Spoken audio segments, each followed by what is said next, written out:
section 5.5, inequalities in one triangle. So we can do this investigation, but I've been doing stuff in GeoGebra, so I'm going to continue with that.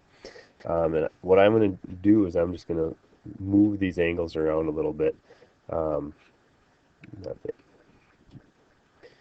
right, so I have about a 40-degree angle, 55 and 84, and I want you to notice the relationship that opposite the 55-degree angle is 8.4. Opposite 84 is the 9.67 side length, and opposite the 40 is the 6.2. Notice the opposite the smallest angle is your smallest side. Opposite your largest angle is your largest side. And theorem 5.10 and 5.11, one's the converse of the other, but basically in a triangle, if I know this angle is greater than this angle, I know this side is greater than that side. Or if I know this side is bigger than this side, I know this angle is bigger than that angle. Okay, gotta watch the opposites, right? So you can move these around, and you notice that if I make this angle here my biggest angle, that's going to be my biggest side. I make it my smallest angle, that is going to be my smallest side. Okay, so these are what the two theorems say. So this one's dealing with if you have the side lengths, then you know opposite the 5 is going to be a bigger angle than opposite the 3. And kind of the converse, if you know angles, I know that opposite the bigger angle is going to be a longer side length than the smaller angle.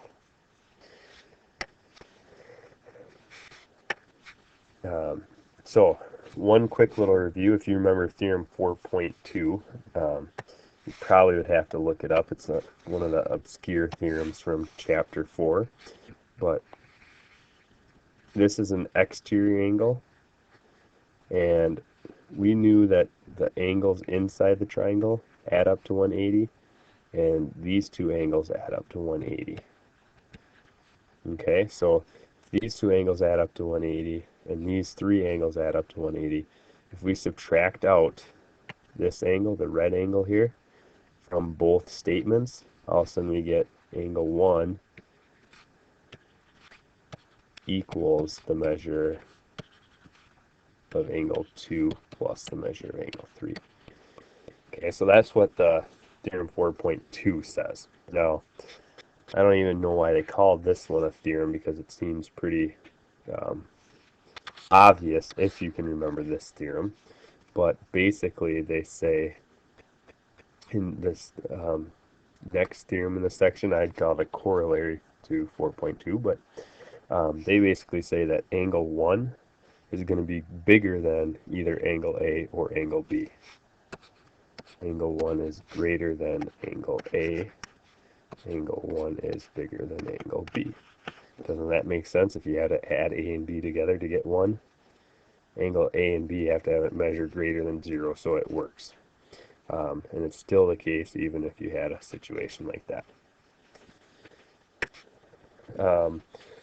The next theorem, this triangle inequality theorem, is going to ask, talks about when we can make a triangle. So we have side lengths 2, 2, and 5. Can we make a triangle? And hopefully, if you see, if I swing these sides down trying to get them to intersect, they won't. Can't make a triangle. Here, can we make a triangle here?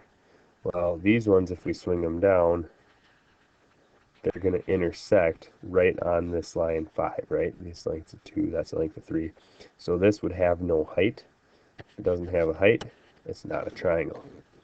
And here, we can swing this one down a ways and this one down just enough, and they should meet, and we should be able to make a triangle. So this one would be yes. So when can we make a triangle? Basically, whenever the two sides have to be longer than the third side.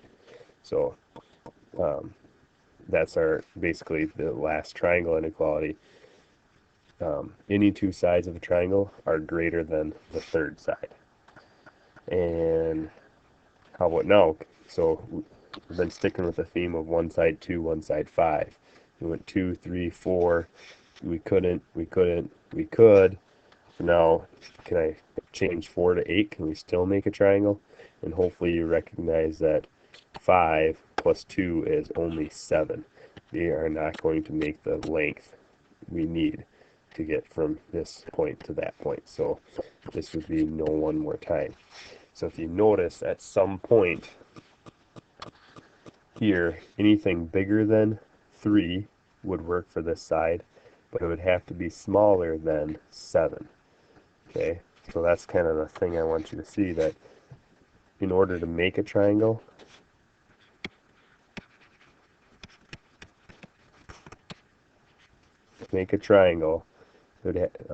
the side would have to be between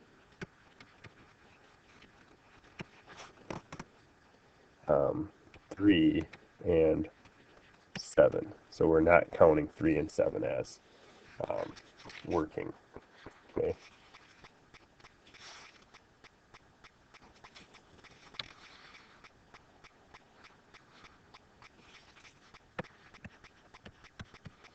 And I'm sitting here thinking, I don't want people to see 3 and 7 and think that 3 and 7 work.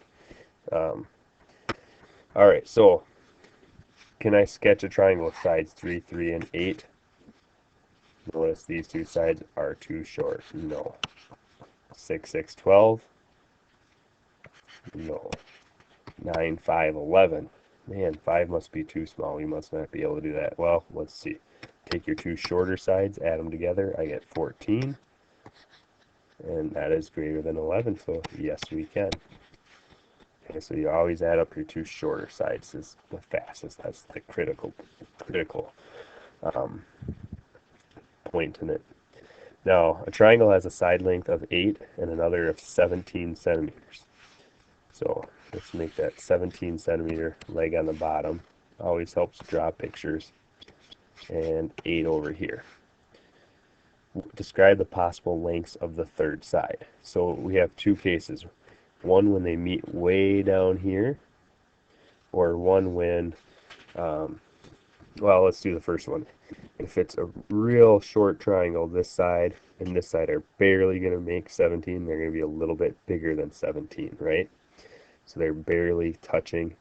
So this 8 plus 9 is 17. So if I say x is the third side,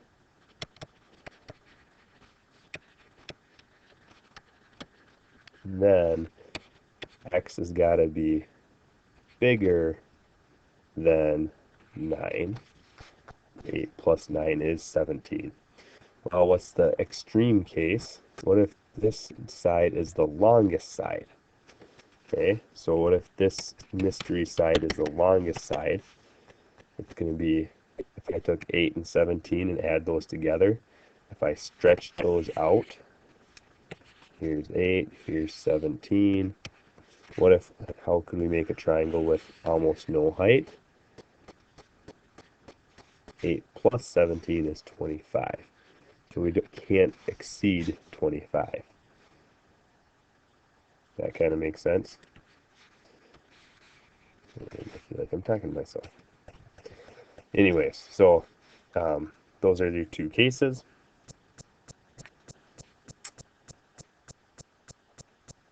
There's your homework assignment. I'll see you in class.